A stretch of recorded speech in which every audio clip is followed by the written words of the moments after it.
Assalamualaikum warahmatullahi wabarakatuh. Perkenalkan, nama saya Aulia Melati Firdausi, NIM 181910401012. Di sini saya akan menjelaskan beberapa poin yang akan dijelaskan oleh kelompok kami, yaitu pengertian komunikasi, bentuk komunikasi, fungsi komunikasi, teknik komunikasi, tujuan komunikasi, metode komunikasi, unsur-unsur komunikasi, bidang komunikasi, sifat komunikasi, sistem komunikasi, model komunikasi, lingkungan komunikasi, jenis-jenis komunikasi, dan efektivitas dan kesulitan dalam berkomunikasi. Oke, langsung saja saya akan menjelaskan sedikit tentang pengertian komunikasi. Ada beberapa ilmuwan yang menjelaskan dan mengeluarkan pendapatnya tentang makna berkomunikasi. Saya mengambil dari kutipan Nino 1993 yang berisi tentang komunikasi adalah interaksi sosial yang dilakukan oleh manusia untuk menukar pendapatnya. Selanjutnya, ada fungsi komunikasi. Dengan berkomunikasi, kita dapat memberi informasi kepada orang lain dan kita bisa membangun konsep diri pada diri kita sendiri. Dengan berkomunikasi, kita dapat menyampaikan perasaan yang kita rasakan atau emosi yang kita rasakan kepada orang lain. Dengan berkomunikasi juga kita dapat menghibur seseorang, dan berkomunikasi juga kita dapat memberi bimbingan kepada orang lain dan kita mendapat bimbingan dari orang lain. Selanjutnya ada tujuan berkomunikasi. Ada social change atau social participation, itu dimana kita untuk merubah cara kita bersosial kepada orang lain agar menjadi lebih baik dengan berkomunikasi. Ada attitude change, dengan berkomunikasi kita dapat mengubah sikap-sikap kita agar kita lebih baik. Terus ada opinion change, yang kita bisa menerima pendapat orang lain dan mengeluarkan pendapat kita. Dengan cara berkomunikasi kita dapat seperti itu, menerima dan mengeluarkan pendapat kita. Terus ada behavior change, itu dengan berkomunikasi kita dapat mengubah kepribadian kita akan menjadi lebih baik dengan cara belajar, dan ada beberapa bimbingan yang harus kita lakukan. Seperti itu. Assalamualaikum warahmatullahi wabarakatuh. Nama saya Firal Ahliana Ramania, NIM 181910401015. Saya di sini akan menjelaskan tentang unsur komunikasi dan sifat komunikasi antar pribadi. Unsur komunikasi sendiri ada 6 macam, yaitu sumber, pesan, media, penerima, pengaruh, kemudian umpan balik. Yang pertama akan saya jelaskan yaitu sumber. Sumber di sini merupakan orang yang akan mengirimkan pesan atau biasa disebut juga dengan komunikator. Kemudian pesan. Pesan di sini yaitu apa yang akan disampaikan kepada penerima pesan. Pesan di sini dapat berupa lisan, tulisan, maupun isyarat atau gambar dan lain sebagainya. Kemudian penerima, yaitu orang yang menerima pesan dari orang yang menyampaikan pesan. Kemudian pengaruh atau efek. Pengaruh atau efek ini lebih cenderung mengarah kepada orang yang menerima pesan, yaitu berupa tingkah laku yang dilakukan. Kemudian tanggapan balik atau umpan balik. Umpan balik biasanya lebih cenderung juga kepada orang yang telah menerima pesan. Kemudian ada sifat komunikasi antar pribadi. Yang pertama, perilaku pesan verbal dan nonverbal. Komunikasi sendiri umumnya meliputi komunikasi verbal maupun nonverbal. Keduanya tersebut meliputi bahasa verbal dan bahasa nonverbal. Kemudian isi pesan yang akan disampaikan dan hubungan atau relasi. Kemudian perilaku spontan, scripted, dan contrived. Yang pertama, spontan. Spontan di sini komunikasi yang dilakukan secara tiba-tiba karena adanya suatu rangsangan. Kemudian scripted. Scripted sendiri di sini merupakan komunikasi yang dilakukan karena adanya hasil dari belajar. Kemudian contrived, yaitu komunikasi yang sebagian besar dilakukan atas pertimbangan kognitif. Kemudian proses dinamis. Proses dinamis di sini karena komunikasi yang dilakukan secara pribadi tidak melibatkan banyak orang, sehingga komunikasi ini dapat berkembang dan mengalami kemajuan terhadap penerimaan informasi. Kemudian umpan balik, interaksi, dan koherensi. Umpan balik karena komunikasi sendiri akan menghasilkan suatu umpan balik antara komunikan dan komunikator, akan menghasilkan juga interaksi. sehingga dari interaksi tersebut akan menghasilkan koherensi. Koherensi merupakan pandangan atau hasil dari apa yang mereka telah diskusikan atau interaksi yang telah mereka lakukan sehingga menghasilkan suatu pandangan dari pesan tersebut. Assalamualaikum warahmatullahi wabarakatuh. Perkenalkan, saya Leni Rahmawati. Pada video ini saya akan menjelaskan salah satu unsur dari ruang lingkup komunikasi, yaitu model dasar komunikasi. Sebelum kita bahas lebih rinci, alangkah baiknya kita tahu terlebih dahulu apa itu model komunikasi.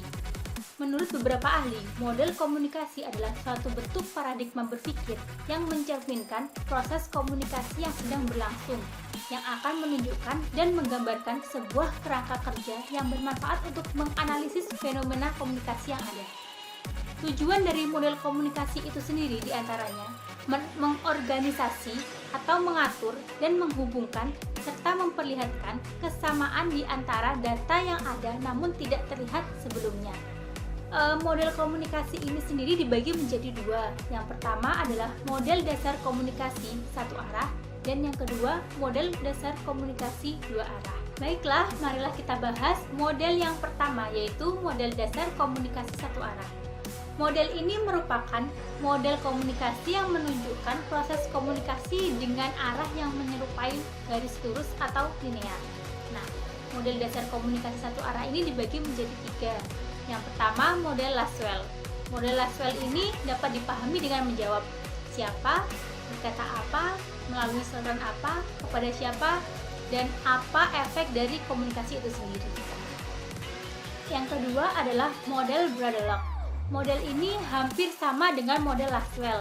Namun, bedanya, Bradlock menambahkan dua elemen ke dalam model Lasswell yang erat kaitannya dengan tindak komunikasi, yaitu pertama, situasi yang ada ketika pesan itu disampaikan, dan yang kedua adalah apa tujuan komunikator menyampaikan pesan tersebut. Jenis ketiga dari model dasar komunikasi satu arah ini yaitu model Saron dan Waffer, atau yang sering dikenal dengan istilah The Mathematical Theory of Communication. Nah, model ini memiliki dasar linear atau satu arah dengan elemen-elemen dasar, yaitu sumber informasi, alat penerima, sumber noise, dan tujuan. Dalam model ini, Saron dan Waffer menambahkan sumber noise atau gangguan dalam proses komunikasi berdasarkan hasil pengalamannya bekerja pada sebuah perusahaan telekomunikasi. Nah, selanjutnya mari kita bahas untuk model dasar komunikasi dua arah. Model ini dibedakan menjadi dua. Yang pertama, model Melvin-Dufleur, dan yang kedua, model Osgood and Scram. Model Melvin-Dufleur. Nah, model teori ini mengkaji lebih dalam serta menerapkan tentang pemberian makna pada setiap yang transmisikan dalam proses komunikasi massa. Dufleur mencoba mengaplikasikan dalam sebuah kajian bahwa makna dari sumber informasi diubah menjadi pesan yang kemudian oleh transmitter atau penerima diubah lagi menjadi sebuah informasi. Kemudian informasi yang sampai kepada penerima akan diterima menjadi sebuah pesan yang kemudian diubah lagi menjadi makna. Penekanan makna yang sama antara sumber komunikasi dan penerima pesan yang menentukan keberhasilan proses komunikasi tersebut. Yang terakhir adalah model Osgood and Scram. Model ini diorientasikan untuk masalah komunikasi yang bersifat mekanistik dengan mengembangkan teori tentang makna dan proses psikolinguistik secara umum dan menjadikan sumber, transmitter, serta penerima sebagai bagian yang terpisah. Nah, model ini mengembangkan model komunikasi yang mengemukakan bahwa komunikasi yang berlangsung untuk menyampaikan pengalaman yang sama-sama dimengerti dan dipahami oleh kedua belah pihak, baik penerima ataupun sumber. Selanjutnya saya akan menjelaskan tentang jenis-jenis komunikasi sosial. Komunikasi sosial dibagi menjadi 8 jenis. Yang pertama ialah komunikasi langsung, di mana pada komunikasi ini tidak memerlukan media perantara untuk berjalannya suatu komunikasi. Yang kedua ialah komunikasi tidak langsung, yaitu komunikasi yang membutuhkan media perantara untuk berjalannya suatu komunikasi. Yang ketiga ialah komunikasi satu arah, di mana pada komunikasi ini merumuskan suatu permasalahan atau suatu objek. yang pada akhirnya akan merumuskan suatu kesimpulan. Yang keempat ialah komunikasi fungsional. Komunikasi fungsional ini merupakan suatu komunikasi yang dilakukan untuk pelatihan balita yang belum bisa atau belum siap melakukan komunikasi secara lisan, sehingga membutuhkan komunikasi nonverbal. Yang selanjutnya ialah komunikasi bebas. Komunikasi bebas ialah komunikasi yang dilakukan di kehidupan sehari-hari yang tidak memerlukan suasana formal. Yang selanjutnya ialah komunikasi timbal balik. Komunikasi timbal balik ialah komunikasi antara komunikator dengan responden, di mana suatu komunikasi ini terjadi timbal balik atas berlangsungnya suatu topik yang ada di dalam komunikasi tersebut. Yang selanjutnya ialah komunikasi individual. Komunikasi ini biasanya terdapat dalam bidang sosial atau bidang hukum yang membicarakan tentang isu-isu. Yang terakhir ialah komunikasi massa. Komunikasi ini merupakan suatu bentuk komunikasi antara satu orang dengan ribuan orang. Nah, biasanya komunikasi ini terjadi di saat pemilihan anggota dewan atau suatu RT. Untuk yang selanjutnya, pada bentuk-bentuk komunikasi akan dijelaskan oleh rekan saya. Oke, saudara, saya akan melanjutkan presentasi dari teman saya sebelumnya. Sebelumnya perkenalkan, nama saya Michael Jordan, NIM akhir 33. Jadi di sini saya akan menjelaskan bentuk komunikasi. Jadi bentuk komunikasi itu dibagi menjadi 3, yakni personal communication, group communication, serta mass communication. Jadi yang pertama itu personal communication atau komunikasi secara personal. Personal communication sendiri itu dibagi menjadi 2, yakni intrapersonal communication serta interpersonal communication. Oke, jadi yang pertama komunikasi intrapersonal atau komunikasi diri sendiri adalah menggunakan bahasa dan pikiran yang terjadi di dalam diri komunikator itu sendiri. Jadi dalam komunikasi ini posisi seorang individu itu menjadi pengirim atau komunikator sekaligus penerima pesan atau komunikan. Contoh dari komunikasi intrapersonal ini adalah seperti berdoa, bersyukur, introspeksi diri, berhayal, dan lain sebagainya. Kemudian ada komunikasi interpersonal, yakni proses penekanan informasi atau komunikasi yang dilakukan 2 orang atau lebih secara langsung maupun dengan media yang bertujuan untuk memperoleh reaksi atau sebuah feedback dalam bentuk verbal ataupun non-verbal. Jadi contoh dari komunikasi ini seperti mengobrol dengan teman, dosen, keluarga, ya pokoknya komunikasi sehari-hari. Kemudian yang nomor 2 ada group communication atau komunikasi secara kelompok, yakni komunikasi antara seseorang dengan kelompok. Kelompoknya itu bisa kelompok kecil atau besar. Dan di sini tuh komunikasinya tatap muka. Di group communication atau komunikasi kelompok itu sendiri dibagi menjadi 2, yakni small group communication dengan sama large group communication. Komunikasi kelompok kecil atau small group communication ialah komunikasi antara seorang manajer. Ini contohnya aja ya, seorang manajer atau administrator dengan sekelompok karyawan yang memungkinkan terdapatnya kesempatan bagi salah seorang untuk memberikan tanggapan secara verbal. Jadi dengan kata lain, small group communication ini grupnya skala kecil. Seperti contohnya lagi itu saat perkuliahan, diskusi kecil dengan teman-teman, ya seperti itu. Komunikasi kelompok kecil atau small group communication ialah komunikasi antara seorang manajer. Ini contohnya aja ya, seorang manajer atau administrator dengan sekelompok karyawan yang memungkinkan terdapatnya kesempatan bagi salah seorang untuk memberikan tanggapan secara verbal. Jadi dengan kata lain, small group communication ini grupnya skala kecil. Seperti contohnya lagi itu saat perkuliahan, diskusi kecil dengan teman-teman, ya seperti itu.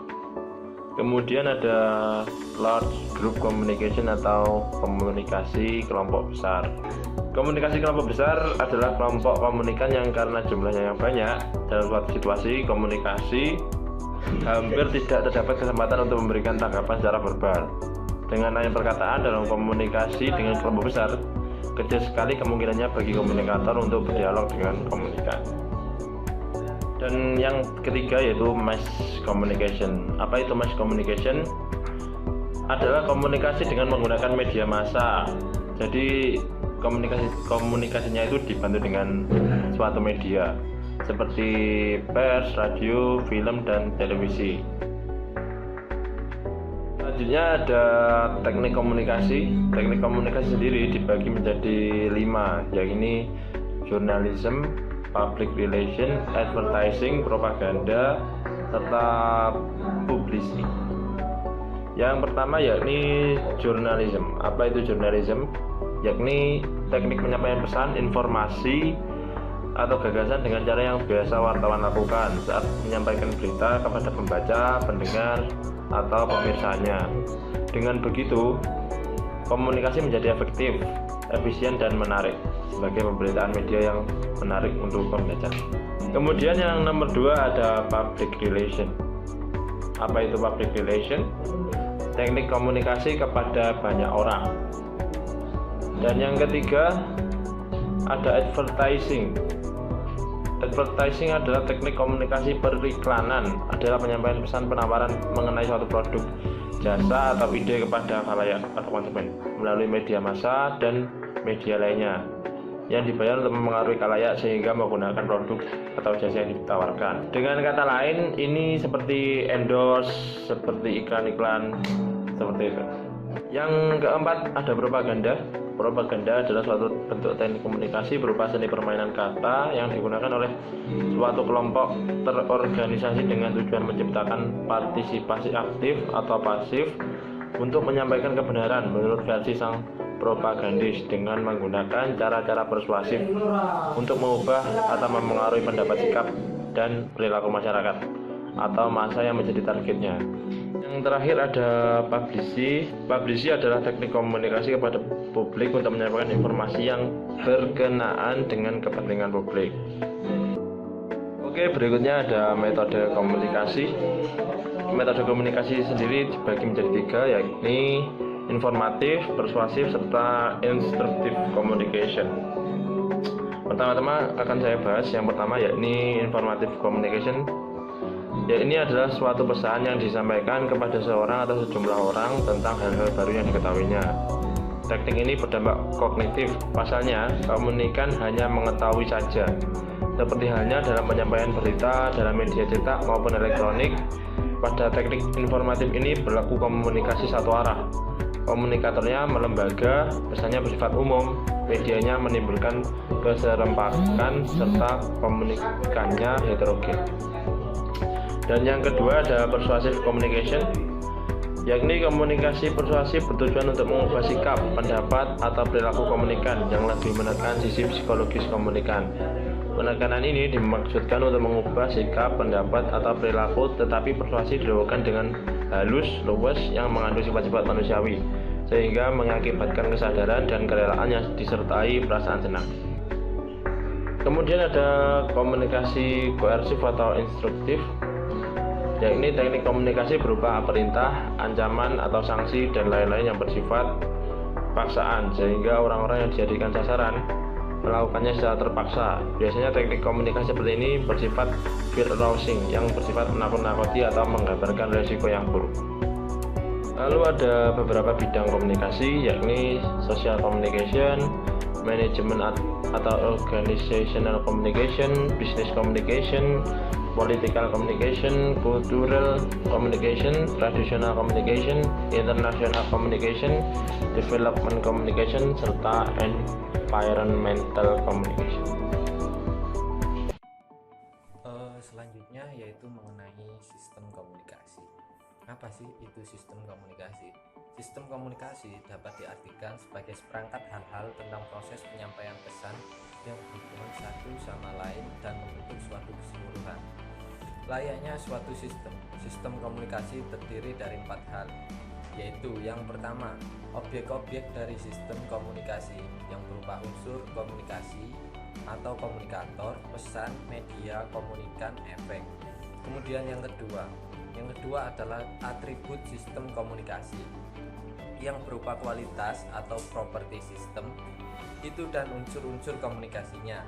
Yang ketiga yaitu hubungan internal sistem komunikasi, hubungan antara peserta-peserta komunikasi, komunikator, dan komunikan sebagai anggota sistem yang dapat ditandai melalui pesan-pesan komunikasi mereka. Kemudian yang keempat yaitu lingkungan sistem komunikasi. Suatu sistem komunikasi memiliki suatu lingkungan, yaitu sistem sosial, sistem politik, sistem budaya, dan seterusnya. Selanjutnya yaitu lingkungan komunikasi. De Vito menegaskan bahwa lingkungan atau konteks komunikasi tidak-tidaknya memiliki 3 dimensi, yaitu dimensi fisik, dimensi sosial psikologis, dan dimensi temporal. Berikut ini merupakan penjabaran dari apa yang dimaksud De Vito tersebut. Yang pertama yaitu dimensi fisik menurut De Vito, ruang atau bangsal atau taman di mana komunikasi itu berlangsung disebut konteks atau lingkungan fisik. Yang dimaksud dengan konteks atau lingkungan fisik dalam hal ini adalah lingkungan nyata atau berwujud. Lingkungan fisik ini apapun bentuknya mempunyai pengaruh tertentu atas kandungan pesan kita, apa yang ingin kita sampaikan. Selain juga bentuk pesan, bagaimana kita menyampaikannya. Kemudian yang kedua adalah dimensi sosial psikologis. Dimensi sosial psikologis ini misalnya meliputi tata hubungan status di antara mereka yang terlibat, meliputi seperti peran dan permainan yang dijalankan orang, serta aturan budaya di dalam masyarakat saat berkomunikasi. Seperti contohnya lingkungan atau konteks yang mencakup persahabatan atau permusuhan, formalitas atau informalitas, serius atau sedang gurau. Kemudian yang ketiga yaitu dimensi temporal atau waktu. Dimensi ini mencakup waktu dalam sehari maupun waktu dalam hitungan sejarah di mana komunikasi tersebut berlangsung. Kemudian yang selanjutnya yaitu efektivitas dan kesulitan dalam komunikasi. Menurut Effendi, dalam kamus komunikasi yang ditulisnya menegaskan bahwa komunikasi efektif apabila komunikasi yang dilancarkan menimbulkan efek kognitif, efek efektif atau konatif pada komunikan sesuai dengan tujuan komunikator. Suatu komunikasi efektif atau tidak tergantung pada apakah komunikasi itu dapat menimbulkan efek atau tidak. Jika dapat menimbulkan efek, apakah itu efek kognitif, afektif, atau efek konatif, maka komunikasi tersebut dapat dinyatakan efektif. Tidak dipersoalkan apakah itu tepat waktu atau tidak, apakah ada kesamaan pengertian antara komunikator dengan komunikan atau tidak. Beberapa kesulitan yang dihadapi komunikator dalam melancarkan komunikasinya. Kesulitan itu antara lain menyangkut aspek amanat, kemudian media, dan unsur sosial budaya. Yang pertama yaitu kesulitan pada amanat. Hal penting dalam komunikasi ialah kejelasan isi dan maksud amanat. Jadi pesan yang ingin kita sampaikan harus jelas. Masyarakat sebagai komunikan tidak selalu bisa menangkap isi dan maksud yang dikehendaki komunikator, sehingga timbul keraguan, salah tangkap, dan salah langkah dalam penerapannya. Tugas pertama komunikator ialah berusaha agar amanat itu jelas bagi dia sendiri maupun bagi komunikan. Komunikator harus tahu benar apa yang hendak disampaikan, untuk apa dan untuk siapa. Kemudian yang kedua yaitu kesulitan pada media komunikasi. Sarana atau media komunikasi yang dipergunakan menjadi salah satu faktor yang penting dalam komunikasi.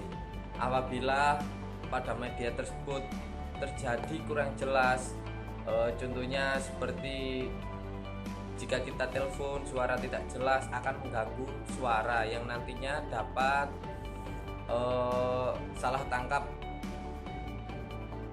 terhadap pesan yang ingin kita sampaikan. Kemudian yang ketiga yaitu kesulitan pada unsur sosial budaya. Aspek kebudayaan dalam pembicaraan sekarang ini adalah keseluruhan pola kelakuan lahir dan batin yang memungkinkan hubungan sosial antara anggota suatu masyarakat. Di dalam industri media dan industri tinggi, perusahaan atau penyelenggara komunikasi sosial masih mempunyai pedoman yang kuat berupa pola-pola kelakuan yang perlu ditaati. Di dalam masyarakat massa dengan kebudayaan massa serta penduduk yang terguncang oleh selera massa yang berubah-ubah, penyelenggara komunikasi sosial kehilangan pedoman stabil untuk mengikuti agar mendapat hasil yang baik. Maka kalau dipertanyakan langkah apa yang harus diambil untuk menetralisis, minimal mengurangi pengaruh buruk yang timbul dari kebudayaan masyarakat melalui salah satunya yaitu penelitian ilmiah. Sekian presentasi dari kami, kurang lebihnya kami mohon maaf. Wassalamualaikum warahmatullahi wabarakatuh.